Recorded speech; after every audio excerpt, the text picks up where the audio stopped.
let's talk about layoff-proof in your UX efforts. Uh, you may have noticed, if you've been paying any attention to the headlines, in particular the tech headlines, that it seems to be layoff season. Uh, uh, Layoffs are a natural occurrence. I've been working in this industry since the 70s, and I can tell you that they pretty much happen on a cadence.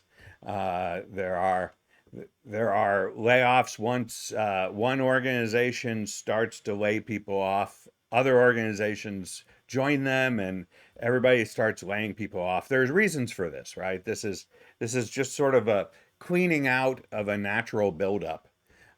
It's a buildup, in essence, of bad bets.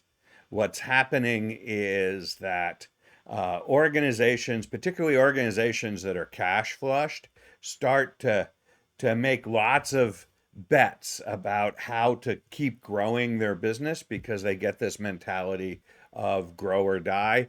So they start focusing on how to grow their business, and they because they have lots of cash, they can invest in lots of different things. So they start throwing money in a lot of different ways. That money is used to hire people. Those people then come onto these projects and they do their best to make this bet turn out. But it doesn't. And at some point, the company says, you know what, this is just never going to work. We're going to cut our losses. And that's when the layoffs happen. And the reason it happens in lots of companies at the same time is less to do with the economy overall. The economy often gives camouflage to why they're doing it. But if you look, for instance, right now, the companies that are having the biggest layoffs are incredibly flush with cash, and they are reporting record profits in their quarterly returns. So it's not the economy that is indicating that it's time to lay people off. It's actually that everybody else is doing it. Because the first organization, if you're the only one to lay people off by yourself, everybody looks at you and says, oh, you're bad management. You don't know what you're doing. Your organization's all screwed up. But if everybody else is laying off at the same time as you are, then it's like, well, it must be the economy. So everybody's just, projecting that things are going to get bad, and that's why they're laying people off. This is the story I have seen happen over and over and over again in the 70s and the 80s and the 90s and the aughts and the tens, and now here in the 20s. We just see these cycles of large amounts of layoffs, particularly from these organizations that have been just hiring like mad. I mean, uh, uh, Facebook has laid off 20,000 people, and it's barely made a dent in the number of people they have. And so this is just because they have a lot of people, and they can clean house like this. It's basically what happens is these organizations become hoarders, and they pile up all these projects, and then they realize, you know what, this place is sort of gross, so let's clean it out. And they use um, the camouflage of other people laying folks off as the this trigger that lets them get away with laying folks off now. And what's really fascinating is that when lots of companies do it at once, nobody remembers who was first. So that means that the market doesn't penalize any of these companies. In fact, the market rewards these organizations. The share prices go up because the companies are becoming leaner, and the executives get huge bonuses for making the really hard decisions. So this is actually something that is seen at on the market level as a good thing. Clean out all that debt, and clean out all those bad bets. 20,000 people um, for Facebook represents about $4 billion worth of salary every year, and that's 333 million dollars of salary every month. So now they lay those people off, they get that cash back. They don't have to spend it on people's salary every month. And that then gets to go towards profits or making new bets or working on new things. Uh, and it comes down to the fact that they were investing in things that that were just not panning out as good ideas. And partially because they were just guessing as to what things to try. And they were putting money into these initiatives. And then it turned out that these were, solutions for which there were no problems or some other ailment that caused them to just not be a profitable, interesting endeavor. So they clean it out. And when they clean out the project, they no longer need all the staff that was working on that project. So they just let them go. And this is a a key piece of this, right? And they start investing it in other things. One of the phenomena that we're seeing right now is while companies like Facebook and Google and Amazon and Microsoft are announcing layoffs, they're also got huge hiring initiatives going on. They're staffing at the same time they're laying people off. And so this is again just a phenomena of this cycle that we see where they're just cleaning out the old crufty projects that are never going to go anywhere, and they make those people redundant. But where does this leave the employees, right? Especially those who are made redundant.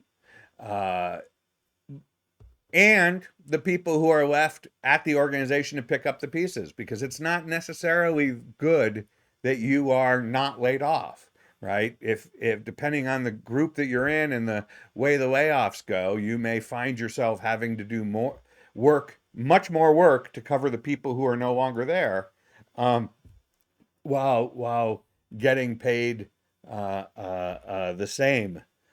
This is a layoffs are not great at the employee level. They're seen as lovely at the executive level, but they are really a difficult problem at the employee level. So what we're going to talk today about is how you, as someone who works in one of these organizations that at some point will likely go through a layoff, if it hasn't already, how to make yourself layoff proof. We're going to talk about that, and then we're going to take a moment and talk about how to make yourself layoff resilient. If you get laid off, what can you do to get back on your feet pretty quickly? And so that's what we're going to spend the rest of our time talking about here. So let's start with the first part, which is how do you make yourself layoff proof, you and your team, right? And the answer to this question is simple conceptually. It's you need to position you and your team as as people who are essential to the organization, right? That's basically it. To be layoff proof, you want to be someone who is seen as, if they let you go, this will actually harm the organization more than if they keep you. And so they don't want to let you go because you are offering some sort of value to the organization that makes you worth keeping. And in its sort of simplest form, the way we can sort of think about this is that uh, there's a 2x2 matrix, right? That we can think of, and here on this side, you're not valuable to the organization, and on this side, you are valuable to the organization. But there's also the dimension of being uh, uh, seen as valuable and not seen as valuable.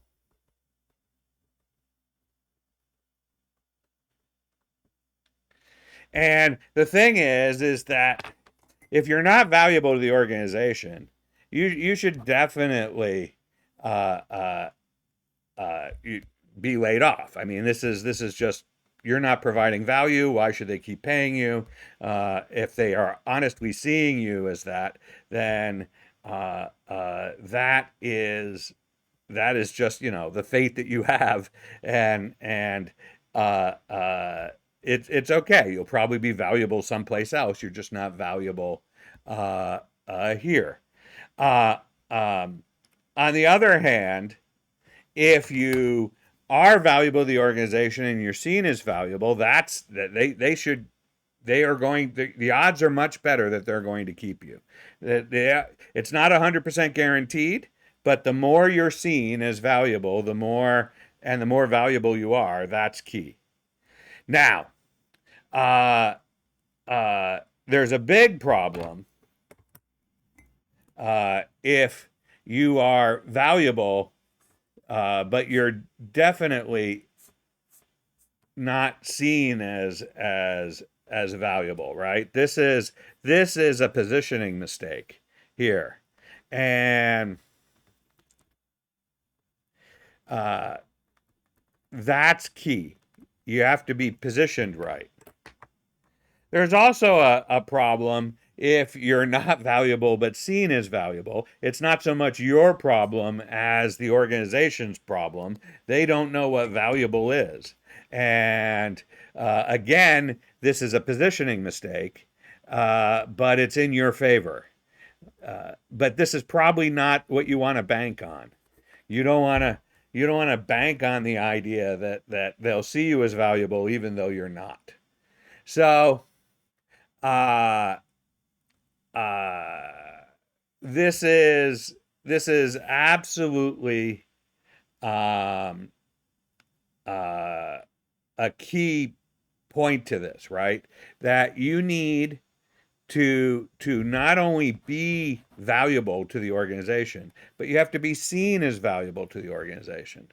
And this has nothing to do, by the way, with seniority, right? It has to do with what value you are delivering the organization. It has to do with what it means to actually provide something that the organization really wants to have in order for you to uh, to be the one that they want to keep when they are having to choose who to keep and who to let go. So that's the idea, is you want to get yourself into this magic quadrant right here of both being valuable and being seen as valuable. And so the the key is that in order to be to have value, right? There are basically, the first thing to sort of tackle is this idea of how does one provide value, and there are in order to understand that, you have to realize that there are, in essence, two types of work that we see in organizations.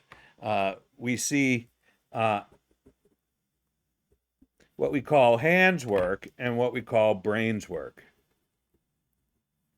And hands work is basically production work, right? This is doing the the work, the day-to-day production stuff that gets products out the door. It's essential work. It's absolutely required. But why they're hiring you is they want your hands, right? And as the workload increases, they need more people with similar hands. So they hire more people to do hands work. As the workload goes down, they let some of those people go. And so hands work is sort of the day-to-day work that's there. And one of the things about it is uh, it's easily replaced. They can get other people with similar skills to do the work that you do. So they don't really need you per se. They just need someone like you to do the work.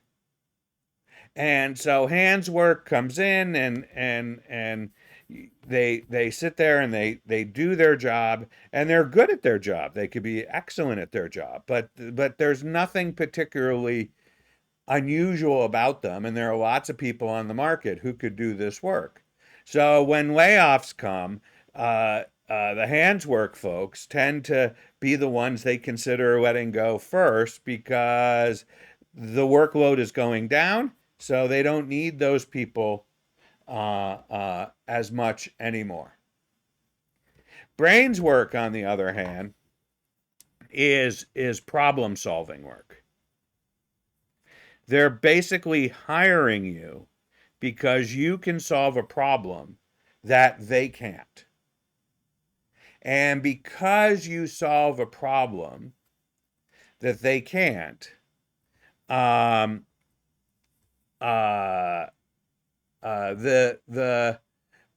they need you for your brains, right? For hands work, your brains aren't important at all, and in fact, they don't really want your ideas. They just want you to do what you need to do, like everybody else does. And someone who's really smart gets very frustrated at hands work because they say there's a better way to do this, and they're like, you know what? This is the way we've always done it. This is the way we want to do it. This is the way we're going to do it. We don't want your ideas. They want you to do their ideas. But in brains work, what they really want are your solutions, your ideas on how to solve the big problem. Now, once you've solved the problem, you're no longer of value to them. But as long as there are problems to solve that you are the one who can solve, then you are in a good position to be the one who solves them, right? So when we're talking about, you know, individual contributors, these are what we're doing. There is a third class, right, which is managers. We're not going to spend too much time on managers today, but managers are really just about making these other folks effective. So, a manager of a group of people who do hands work is all about making sure the production work is getting done efficiently. A manager of people who are doing brains work is making sure that the problem is being solved in an effective manner. And as soon as those things are no longer needed, you don't need the manager either. So, those are the key things. Now, when we're talking about UX, the big thing that is around problem solving is that organizations typically have massive problems around understanding who their users are, how they're different from their customers, what the users need and what the customers need in order to understand it. In other words, what is the value that they're willing to pay for, the customers, and what is the value that keeps the users using it. So that's key. And then basically, where are the gaps in between what's needed and what's available in the market, whether from you, your organization, or from your competitors. And these are the sort of this is the big problem set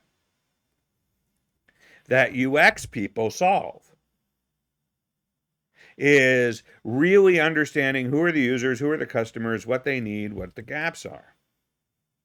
And the reality of this means that, frankly, most of the brain's work is on the research side, not on the design side. Designers, for the most part, find themselves as hands work. And so if you really want to up your value to the organization, you want to position your work to be far more research based. And this gets us to sort of thinking in terms of strategy. Because for a lot of organizations, research is actually hands work right now, right? Because there is sort of a school of research that is all based on things like usability testing. But usability testing, anything that's sort of product evaluation, that's hands work. You can get any number of people, and if you really want to go cheap, you can get any number of bots to do the usability testing for you, because we've reduced what we think of as research down to basically a QA function, and QA is often seen as hands work. Remember, it's all about perception. If we want the research to be seen as brains work, then we have to shift from being product to being experience. And by that I mean we need to understand what the experience is of our users. Now, if you've hung around with me for any amount of time, I know many of you have, you've seen me sort of draw out this diagram of a user doing the things that users do with our product. They might be a customer, they might not be a customer, it doesn't matter. But these dotted lines, this is a timeline, and these dotted lines refer to the milestones that our user has. As I often do, we're going to give our user a name. We're going to stick with the name I like to use these days, which is Edna. So this is Edna's experience with our product. And we can measure Edna's experience with our product on a scale of frustration to delight. And we can see which parts of doing the thing that Edna does is delightful for Edna, and which parts are frustrating, and which parts are delightful, and which parts are really frustrating, etc., etc. And this understanding of the experience, keep in mind that maybe only some of this involves using the product at a given time. That the product might only be these slices. Edna's got a lot of things on her plate, and she comes to the product for this piece and comes to the product for that piece. But we're thinking about Edna's entire experience, and so her experience is what we focus on. Of course, we're not just looking at Edna, we're looking at other people like Jonathan and Tanya and Julie, and we're seeing what their experiences are too. Doesn't matter where we start, but Edna's, I don't know, she's my favorite. And so the basic idea here is that we're focusing not on the product, but on the experience. We are understanding Edna's experience, and this is our value add. This is the thing that is incredibly valuable to the organization, because organizations do not know, other people in the organization do not understand the experience that our users go through.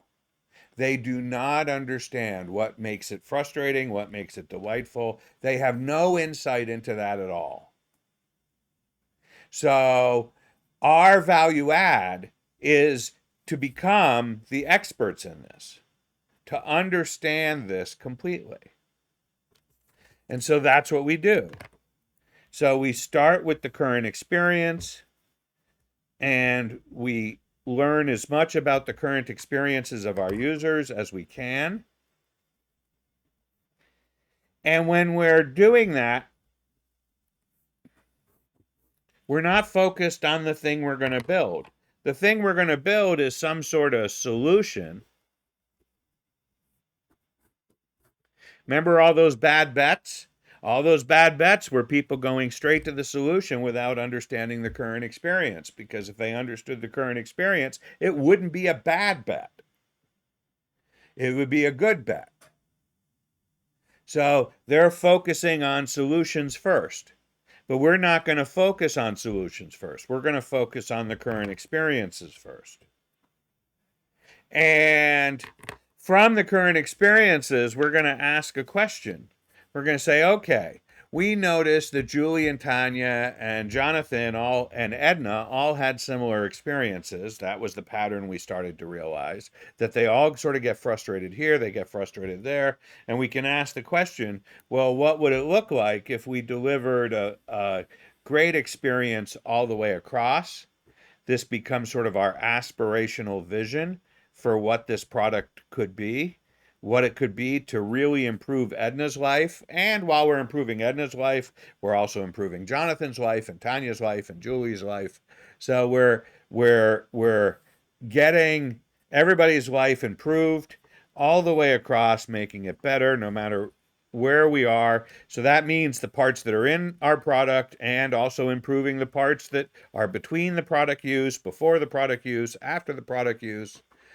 Maybe we're doing that by expanding the product out so that it takes this into account. Whatever, right? But we are becoming experts in all of this. And this blue line here, that we can translate into a UX outcome. And those of you who've been hanging out with me now for a while know that a UX outcome basically answers the question, if we do a good job, how do we improve someone's life? In this case, Edna's life. So we're improving Edna's life with some solution that we're going to ship. But that solution is going to be informed by the current experience. And the way it's going to be informed by the current experience is we're going to ask the question, why can't Edna get that improved experience today without us? What is preventing Edna from just having a delightful experience with us doing nothing to add value to Edna's world? And whatever's preventing her, these are the problems that we have to solve. Remember, you can't have solutions unless you're solving a problem with them. So the current experience informs the problems to solve. The problems to solve inform the solutions. The solutions become the outcomes, at least ideally. But sometimes the solutions miss. But when they do, we become smarter, so it informs our understanding of the problems better. And so the way that we become layoff-proof is we become the world's foremost experts in the current experiences and the problems to solve. That's because when you have a detailed list of problems to solve and you really understand the current experiences, the solutions become much, much easier. So we don't have to focus on being the best at coming up with solutions. We can let everybody in the organization be really good at that. The people who got laid off were not people who were good at coming up with solutions. The people who got laid off were the people who knew nothing about the current experiences and the problems to solve, and were just guessing at all of it. Because this is informed by research, and the opposite of research is guessing. So this is where people get laid off, is they have just guessed wrong. That is the thing that will get you laid off the most. So by doing the research, focusing on that, we become better. Now, if you're like to design things, you can certainly then translate the problems to solve into the solutions. Those are good designer skills to have. But it's understanding the problems that make you valuable, not understanding the solution. And so the this is key. But the trick to this is that you not only have to be the experts, but you have to make everybody else the experts too. You need to make the entire organization into the foremost experts on your users and the problems that they have. Because when you do that, you become a conduit that is constantly giving the organization a reason to keep investing on solid, well thought out bets. And so that is key. So what has to happen here is you need to work your way into being not just the expert, but the part of the organization that grows expertise, what we call shared understanding, across the entire team into the stakeholders so that everybody understands where this is. And keep in mind, if we go back to, I'm going to draw this over because the other one was messy. We go back to Edna and we look at Edna's experience. Everything from here down is a poor experience because it's all frustrating. Just making this better will deliver value to Edna. But when we get up here, everything in this space, this is a good experience. And when we make it really delightful, it becomes a great experience. And Edna, or Edna's boss, whoever pays for this thing, is going to value a great experience over a poor experience.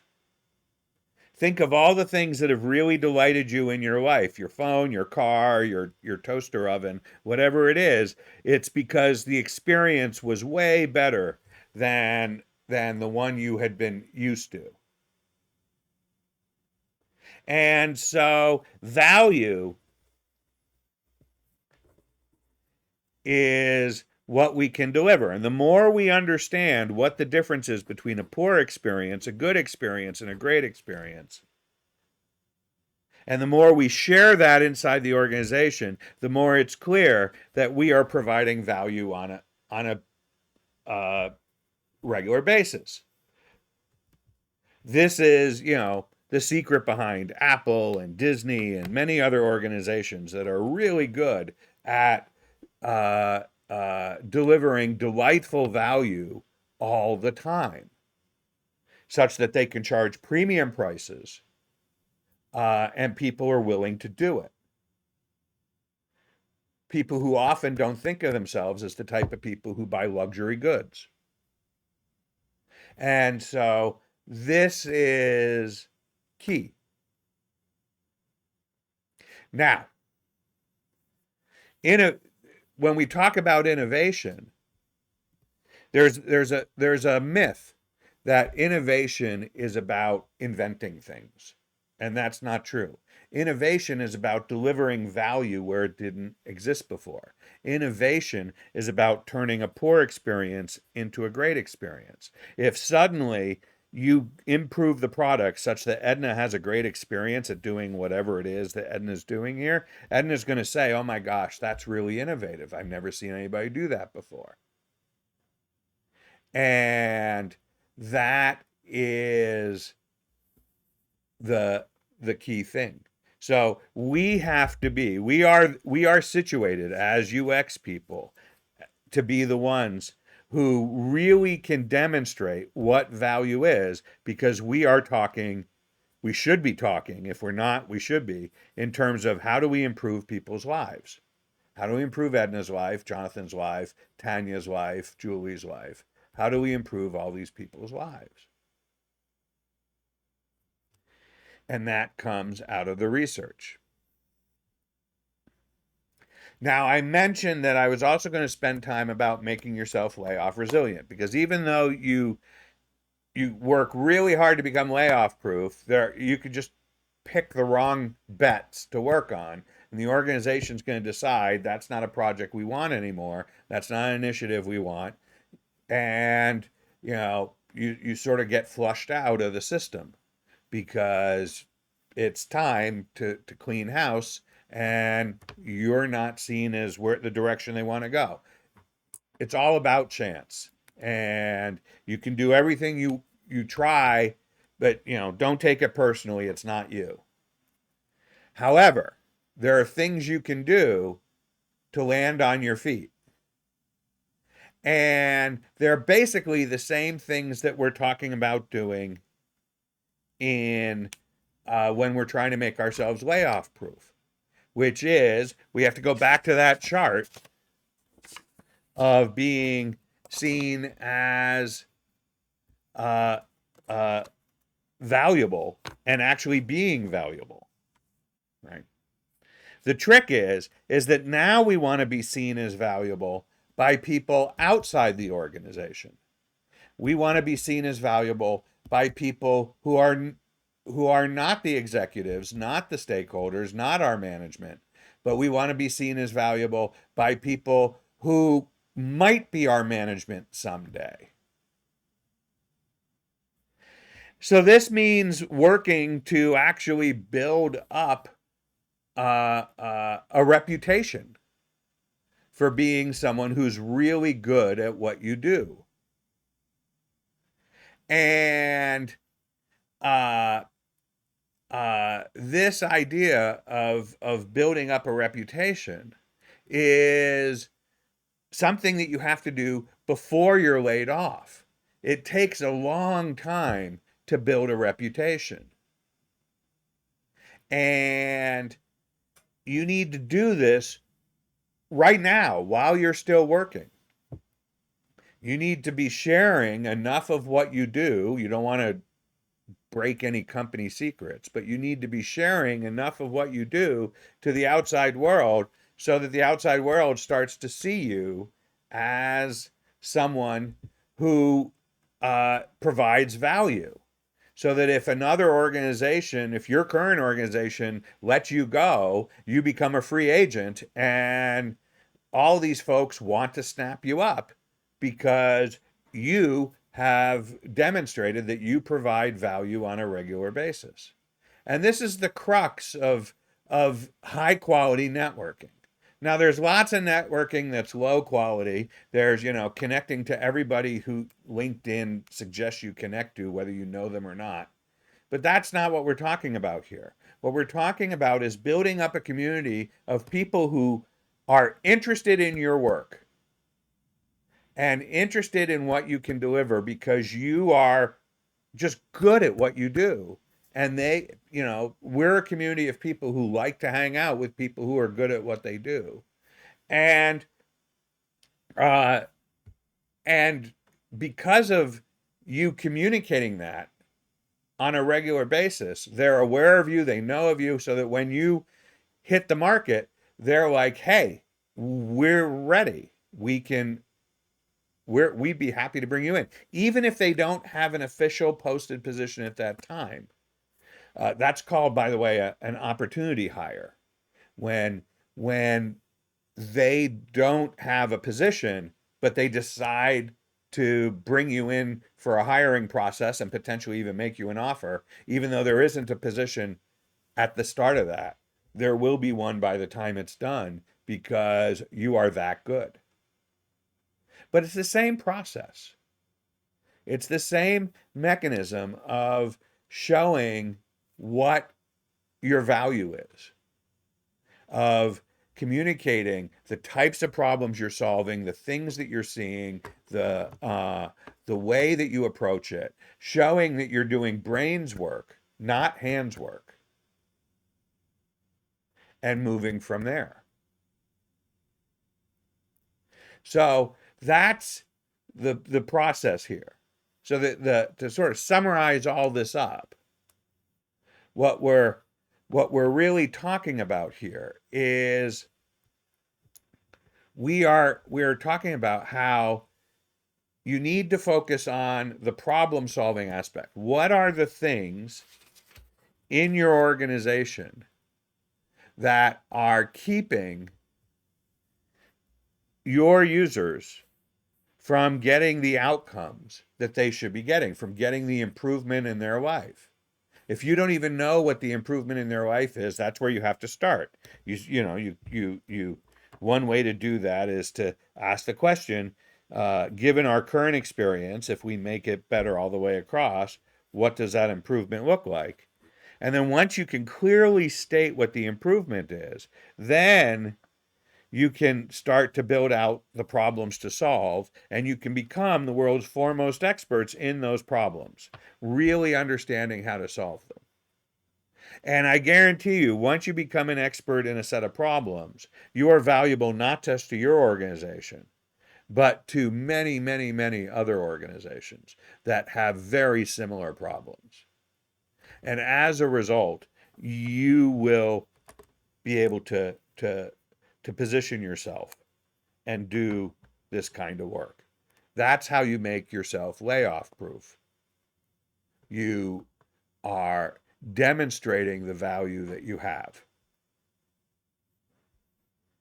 Now, while all these companies are laying folks off, one of the things that I've been noticing is that there's definitely a trend between organizations that are laying off designers and researchers and the ones that aren't. And it really comes down to, does the organization understand the value of what UX really brings to their customers? And the ones that do are not laying off their UX people. In fact, they're pretty much promoting them. This phenomena of promoting is really interesting to me because as you may know, we have a paid program called How to Win Stakeholders and Influence Decisions. And we just finished our fourth cohort. Is that right? Third cohort. We just graduated our third cohort. We have 4 in the program now. And in this third cohort, we had this sort of wrap-up session where we had people share the biggest wins they had during the program. And one of the people who was in the program shared that she'd been promoted during the program. And in fact, she attributed what she was learning, the techniques and methods, she attributed that directly to what she'd learned in the program.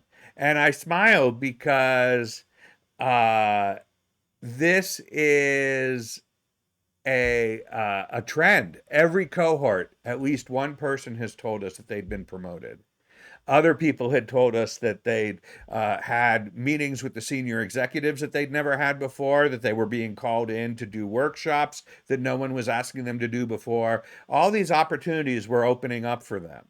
And it's because they were learning the techniques, the tools, the methods, the skills, not just the hard skills, but what people refer to as soft skills, but we don't call them soft skills because they're actually quite hard themselves, so we call them power skills.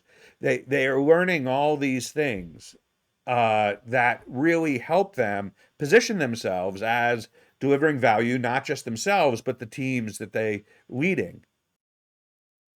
Jared here. Thanks so much for watching. If you enjoyed this video, please give it a thumbs up and consider subscribing so you'll get more videos like this. If you have any comments, questions, or thoughts, feel free to drop them in the comments below. I'd love to hear from you. And hey, consider joining our Leaders of Awesomeness community. It's completely free, home to over 50,000 UX leaders who regularly share questions, ideas, inspiration about their experiences. The link is in the description below. Thanks again, and I'll see you in the next video.